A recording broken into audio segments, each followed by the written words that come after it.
Bonjour, bienvenue aux Grandes Voix francophones. Nous recevons un écrivain de renommée internationale, un philosophe, surtout, je pense, on peut dire, dans le cas de Georges Leroux, un ex-professeur de philosophie à l'UQAM, très apprécié de ses étudiants, un chercheur spécialiste de la philosophie grecque, et on peut le lire dans la langue ancienne parce que vous avez étudié le grec, vous avez même diffusé le grec, Georges Leroux? Ben, j'ai édité des textes grecs, j'ai traduit des textes grecs, Platon, Plotin, donc de grands penseurs de l'Antiquité classique et post-classique. Et aujourd'hui, qu'est-ce que ça peut représenter la philosophie dans notre monde contemporain? Ben, c'est la voie de la conscience. C'est d'abord la voie morale de la conscience. Ce sont les philosophes qui ont la responsabilité de soutenir pour nous l'idéal de la responsabilité morale. Et donc, je dirais qu'une société qui est privée de ses philosophes perd beaucoup. Ça ne veut pas dire que les littéraires, que les artistes et tout ne peuvent pas aussi porter le projet moral de la société. Mais le travail des philosophes, c'est quand même d'expliciter nos valeurs. Alors, de répondre à des questions comme qu'est-ce que la dignité humaine, qu'est-ce que la liberté, des questions comme ça. Oui, donc de grandes questions fondamentales, mais est-ce que vous réalisez ou vous constatez que dans notre société, il y a une chute de ces valeurs-là, des valeurs fondamentales, et comment on peut les restaurer? C'est-à-dire qu'il y a un questionnement, je dirais pas une chute.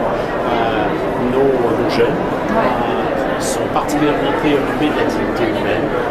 Quand on leur demande, il y a des enquêtes qui ont été faites là-dessus, quelles sont les valeurs qui placent le plus haut, il y en a deux qui reviennent toujours.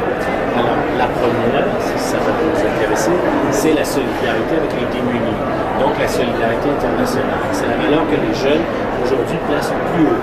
S'ils devaient développer une éthique, ce serait une éthique de la solidarité. La deuxième chose qu'ils placent le plus haut, c'est, on pourrait dire, la responsabilité intergénérationnelle, en particulier environnementale. C'est-à-dire qu'il faut transmettre aux jeunes une planète qui demeure en santé, qui respecte la durabilité de la ressource. Et vous voyez, les jeunes ont des valeurs tout à fait importantes et ils veulent travailler, c'est un travail à faire, pour les formuler. Et donc nous, comme société, on a ce travail de dialogue et de discussion avec eux. Et donc, dans les sociétés, la nôtre est extraordinaire. Moi, je suis très enthousiaste. C'est-à-dire, parce que non, mais on a la liberté et on a quand même l'enseignement de la philosophie au collège, donc 2 années de philosophie. On a le programme éthique et culture religieuse du primaire à la fin du secondaire où nos jeunes sont exposés à la discussion, à la réflexion morale sur les grands enjeux éthiques de la société. Donc on a tout ça. Alors moi je pense que... Vous êtes optimiste pour l'avenir? Ah oui, moi je suis très optimiste. Là où j'ai moins d'optimisme, c'est pas sur la réflexion sur les valeurs. Là où je suis moins optimiste, c'est concernant l'exploitation léontée de la ressource, les questions d'environnement. Je lisais il y a pas longtemps les chiffres terribles qui nous arrivent concernant les fonds marins, le dragage des ressources pour la pêche et tout. Je veux dire, si on continue comme ça, toute la chaîne alimentaire est détruite. Bon, alors, on a des choses à faire. Mais si vous me questionnez sur les valeurs, sur le maintien des valeurs, sur l'engagement, on l'a vu au printemps avec la jeunesse, non, je trouve que la jeunesse est très énergique, elle est formidable. Oui, on ne peut pas parler d'anorexie culturelle. Non, je pense pas. C'est peut-être, on allait dire, c'est peut-être une mauvaise lecture, une mauvaise interprétation. Non, moi je n'utiliserai jamais ce mot-là. Je pense que les jeunes déplacent leurs sources. Alors, par exemple, pour mobiliser des énergies de morale, des énergies disons, de militantisme politique, social, etc., les jeunes ne sollicitent pas les mêmes sources que nous. Prenez les syndicats, petit excursus ici. Les grands penseurs du syndicalisme militant au Québec ont été tous des chrétiens, unilatéralement. Et même aujourd'hui, des gens comme Gérard Larose et d'autres, leurs racines plongent dans l'Évangile, l'aide aux plus démunis, l'aide aux plus pauvres, etc. Les jeunes aujourd'hui ne connaissent pas l'Évangile, ne connaissent pas les sources bibliques, mais ils se retournent vers autre chose. Ils ont quand ils écoutent Bono, je prends lui parce que je sais qu'il est une immense inspiration, mais il y en a beaucoup d'autres. Il y a d'autres sources. Donc il y a des déplacements. Il faut regarder, il faut voir ça. Des déplacements, il y a des reformulations. Non, sincèrement, moi, je suis un optimiste indépendant. Et puis j'ai 3 enfants, donc je les regarde aller. Et oui, j'ai trouvé pas mal extraordinaire. Vous êtes un grand humaniste, au fond. Je défends des valeurs humanistes, c'est sûr. Et que ça demeure encore, et comme une transmission, que la transmission, elle se fait bien encore. Oui, alors on a lutté contre cette anorexie culturelle dont on parlait, parce qu'évidemment, on voudrait que dans cette remobilisation des nourritures intellectuelles et spirituelles, les choses qui nous ont nourris ne soient pas jetées. Par exemple, la littérature, la grande littérature. Est-ce qu'il est normal que les étudiants ne savent pas qui est Homère, qui est Descartes, etc.? Non, on a quelque chose à faire là. Il faut à tout prix mobiliser vis-à-vis l'histoire, vis-à-vis le littéraire en tant qu'histoire. Ça, on doit le faire. Maintenant, ça ne veut pas dire qu'il n'y a pas de nouvelles choses qui donc vont possiblement réémerger. Non, réémerger. Même, est-ce qu'il y a des philosophes que vous pourriez nommer au Québec? Parce qu'on connaît des grands philosophes grecs, français, oui, mais on se dit quelle est la pensée émergente? Est-ce qu'il y a des philosophes au Québec? Oui, il y a une génération, ils sont plus si jeunes, mais en fait, ce sont ceux qui sont arrivés, par exemple, dans les collèges. Je pense à Pierre Bertrand, je pense à Michel Morin, à Robert Hébert. Récemment, par exemple, j'ai lu avec admiration, mais vraiment une très grande admiration, l'essai de Daniel Jacques, ça s'appelle La mesure de l'homme.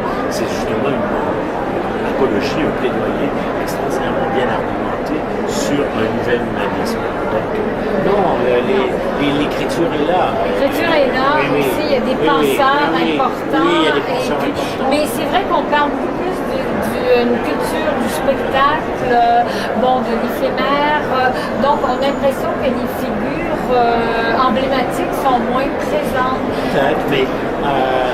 Il y a un travail de fond qui se fait quand même souterrain. Oui, ça a toujours été. Ça a toujours été ici. Il ne faut pas confondre les gens. C'est-à-dire qu'il y a toujours eu une culture populaire. Il y a toujours eu les téléromans. Il y a toujours eu, etc. Là, c'est sûr, il y a la vidéo, l'Internet. Et saviez-vous que sur Internet, il n'y a pas juste les jeux qui sont désastreux. Il y a aussi... Il y a des discours oui, bien sûr. Il y a des sites de discussion, des blogueurs qui prennent position. Il y a beaucoup d'excellents blogs philosophiques. Mon ami Jean Larose, il vient de mettre en ligne un site internet sur lequel il travaille depuis des années, qui s'appelle Globe Sonore. Alors, Globe Sonore, qu'est-ce que c'est? C'est de la réflexion, c'est de la pensée, c'est des livres. Alors non, l'instrument, il ne sert pas juste pour les choses médiocres, il sert pour les choses les meilleures aussi. Les meilleures aussi. Donc, il faut savoir comment s'en servir, il faut les utiliser. Et donc, vous êtes aussi un porte-parole d'une cause qui vous tient à cœur. Oui. Oui, voilà. Est-ce que vous voulez nous en dire quelques mots? Ça fait partie de votre démarche aussi, la liberté, la notion de la liberté. Oui. Alors, nous avons au Québec la chance de vivre dans une société où la liberté d'expression est protégée. Elle n'est pas seulement protégée, c'est une valeur. C'est comme l'air que nous respirons. Si nous sentions tout d'un coup qu'on ne peut plus écrire, nous parler, il y a une police qui nous surveille dans notre temps. Le bâillonnement, c'est pas bon. Alors donc... mais ça existe ailleurs. Ça existe ailleurs, malheureusement dans beaucoup de pays. Et donc, nous avons un programme, un nouveau programme, ça fait 14 ans. Et ce programme, il est parrainé par l'Union des écrivains. Donc, c'est notre union, vous, moi, etc. Et du Québec. Le PEN Club, donc une union internationale d'écrivains qui travaille au rapport éducation-culture dans nos sociétés. Et troisièmement, Amnesty International, qui est une organisation de soutien aux prisonniers de guerre. Alors, ces 3 organismes-là, chaque année, au Salon du Livre, choisissent 10 écrivains. Chacun d'entre eux parraine un écrivain qui est en situation difficile, de détresse, de prison, etc., à l'étranger. Nous lui envoyons un livre. Donc, comme une forme de soutien. Une forme de soutien, mais nous le dédicassons avec une grande dédicace, qui est un message personnel, qui est un message de solidarité et de soutien que le public est invité à signer au Salon du Livre.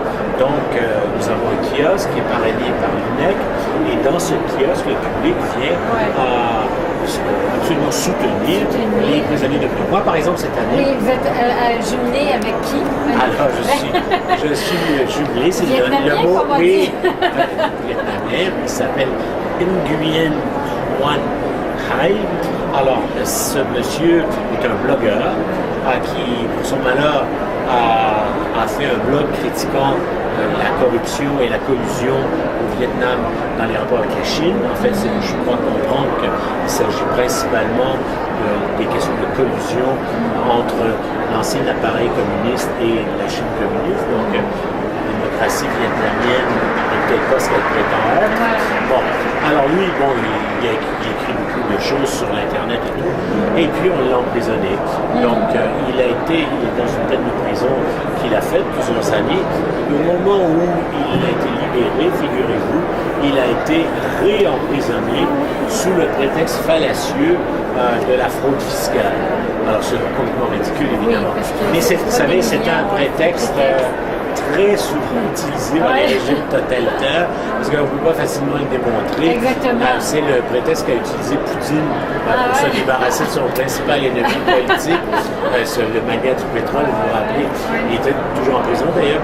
Alors, faites attention si on vous accuse d'impôt, c'est que on cherche, c'est très important. Oui, très important. Tous ces moyens d'action, moyens de soutien, plus il y en aura, c'est multiplié et ça finit par créer un impact. Il faut être membre d'Amnesty International, il faut soutenir les actions d'Amnesty International, il faut aider les prisonniers.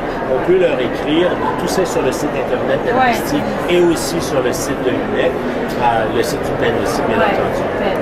Merci beaucoup, Georges Leroux. Merci à vous. Grand plaisir. Merci de votre solidarité et de votre soutien indispensable. Indispensable. Merci beaucoup, Georges Leroux. Pour moi, à la prochaine. Ma société d'accueil, j'avoue qu'il faut reconnaître que il y a des disparités au sein même de la francophonie, mais on finit par s'adapter. Ce qui est sûr, c'est qu'au niveau de la base, on peut se comprendre, même si j'ai dû passer plus